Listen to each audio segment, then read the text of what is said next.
Welcome to the Unity of Olympia podcast. So I was with some friends yesterday, and there was a little girl who wanted to know something. She wanted to know if Satan is real.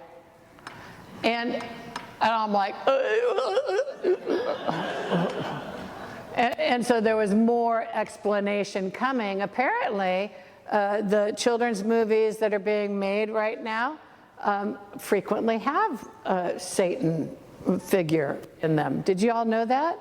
A lot of us are old, so we don't know that. But those of you who have children in your life, you haven't seen them.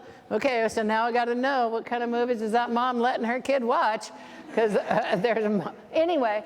So I said, well, no, actually, it's like it's a symbol, right? It's a symbol, kind of like the fairy godmother that comes to Cinderella. There's not really a fairy godmother that pops in and out of existence. She's a symbol. And the carriage, the pumpkin that turns into a coach, it's a symbol of something.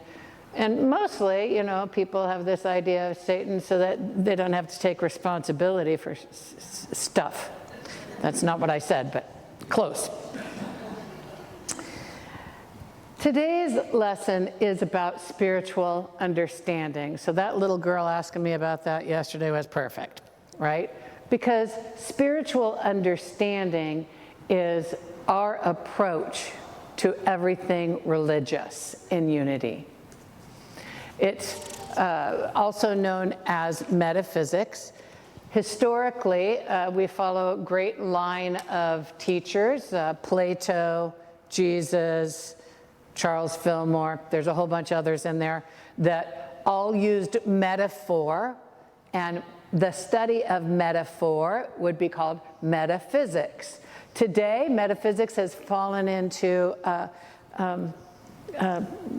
there's a sense of disrespect. People really just don't care about metaphysics that much anymore. But really, truly understanding what metaphor and symbols are is the study of metaphysics. So I'm not going to give it up.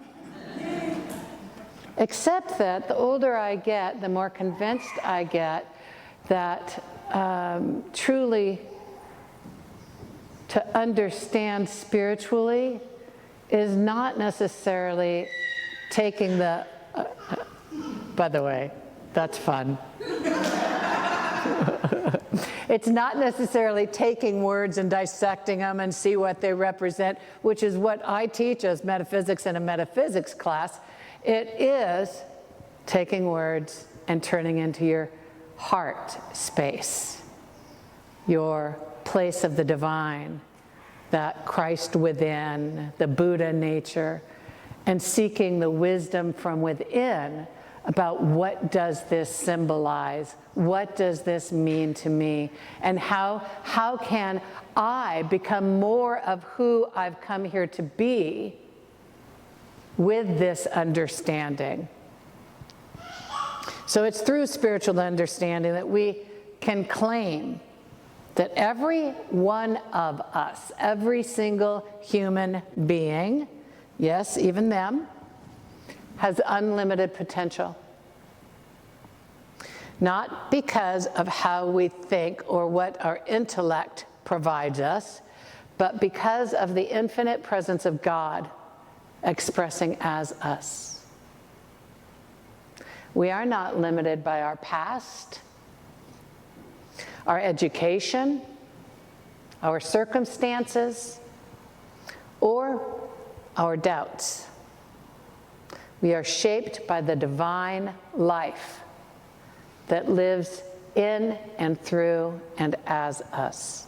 That life is infinite. That's the whole message, but I have a couple of other things I'm going to say. So spiritual understanding is about knowing through the heart. And I want to talk about heart math as a science that supports our understanding understanding of what our heart has to tell us. I'm going to give an example of Scripture through the lens of metaphysics. And I want to share why any of this matters today. So heart math. Heart math has been teaching something that Unity has been teaching for longer, except for they studied it, and now they have science to support what we have been teaching. When we talk about the intelligence of the heart, we're not just talking about metaphor. We are actually talking about the heart as a guidance system. Here's what the research from Heart Math, this institution down in California that's been studying, what they show us. The heart sends more information to the brain than the brain sends to the heart. The heart's electromagnetic field is the strongest in the body. It can be measured, last I heard was 10 feet. The first time I heard about it 18 years ago, it was 6 feet. Apparently their instruments are getting better. When we shift into heart coherence, that's a state of calm and compassion and openness. Our intuition becomes clearer and our decisions become wiser. So, in other words, when we trust the heart, we're not being sentimental, we're not being emotional, we are engaging a wisdom within the body. Heart Math says the heart is the first responder to truth and to untruth. Unity says the heart is the home of the Christ within, a place where divine knowing meets us in our human experience of life. So spiritual understanding begins when we pause, breathe, and listen to the heart. In Heart Math, there's a specific practice that is about giving our attention to the breath, imagining the breath flowing in and out of the heart space. I know it doesn't physically go into the heart space directly. It goes a long way through the lungs, through the blood, into the heart space, but just use your power of imagination. And you just feel it going in and out of the heart space. And then you bring to mind appreciation. And when you're able to do that, and sometimes it takes a practice. Sometimes if you're, my mouth is just wanting to say all kinds of words that are not appropriate on a platform today. Well, it must be short timers.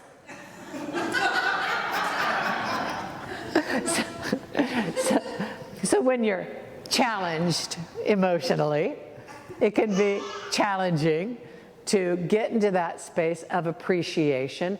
But the breath helps, because what it does is it helps to balance the two systems called sympathetic and parasympathetic nervous systems that speed up and slow down the heart rate. They both live within us. They both react to our thoughts. And so when you breathe with the same length of time on the inhale as you do on the exhale, that helps to balance the parasympathetic and sympathetic nervous systems. And then you can bring to mind a sense of appreciation. You focus on that heart space, and suddenly your mind not only has a greater sense of appreciation, but is opened up to new thoughts, new ideas. Okay, I'm going to stop with that. Spiritual understanding happens through this particular scientifically proven practice of heart math. Got it? Okay, you can look it up online. It's pretty amazing stuff. In Unity, we have long taught that the Bible is a teaching tool. Some of the stuff in there is actually historic. It actually happened. I was surprised to learn that at seminary. because I grew up doing metaphysics. What does this mean? What does this story mean in my life? What do these symbols mean to me? And that's what spiritual understanding is, right? The bigger picture about what the Bible is it's a story of the consciousness of humanity and our evolving consciousness. You start out at, I'm not going to go into the whole thing, but if you start out in the beginning, people are pretty much like, I'm first. No, I'm first. No, oh my God, I'm naked. Get some clothes on. Oh my God, they're having sex, stop it. Oh my God, they're thinking for themselves. What the hell's going on, right? So, and then we move into this place where we get to this first century Jewish man who says, maybe it's nicer to just love. Maybe it's a better choice to be uplifting. Maybe even our politics, yes, maybe even our politics, Jesus would have said, although that's not recorded, could be kind and generous to all people. Wow. So that's quite an evolution, right? From the beginning to there. There's all kinds of stories in between. But the book itself is about the story of awakening consciousness, expanding and remembering over and over and over our divine source, God, presence, in all the different ways that it shows up throughout these different levels of consciousness that we carry. So we read the Bible allegorically, and when we do that, then we can let go of whether something really happened or not, although it is interesting to find out what did really happen. But we ask instead, what does this story reveal about my spiritual nature? What does it tell me about me at my core? What does this character represent in my own consciousness? How am I like this person? What is the heart trying to teach me through this symbol? So this approach allows us to rest in the heart, right? To turn within. One of the most beautiful metaphors for spiritual understanding is found in 1 Samuel. Now that's in the Hebrew scriptures. This is the story of young Samuel who's been given to the temple to be raised because of his parents. His parents made a promise that they would give this baby away if they got to have a baby. That's some weird stuff. But, so he's being raised in the temple, and his teacher is Eli. And he wakes up in the middle of the night, and he hears his name called, and he goes running down the hall to Eli's room, and Eli says, go back to bed. And it happens again, and he goes running down to Eli's room, and it happens 3 times. And on the 3rd time, finally, Eli says, oh, I know what it is. It's God. So just the next time you wake up, if you wake up again, just say this: speak, Lord, for your servant is listening. This story isn't about, the story is not about that at all, right? The story is about us. When do we sometimes look to an external thing to determine what it is that we're supposed to be doing? The Eli, right? When do we turn without? We have this nudge, this thing going on inside of us that says, I'm supposed to be doing something different. I'm supposed to be responding to something, and I'm sure it's you. Anybody ever have that? I'm sure it's them. And then there's a wisdom voice that says, no, actually, listen within. Listen within. And when we listen within, what we find, what Eli found, or what Samuel found, was the voice of God. Truth, an awareness of who he is, And if we do it over and over and over again, then we become more and more of who and what the divine is calling us to be.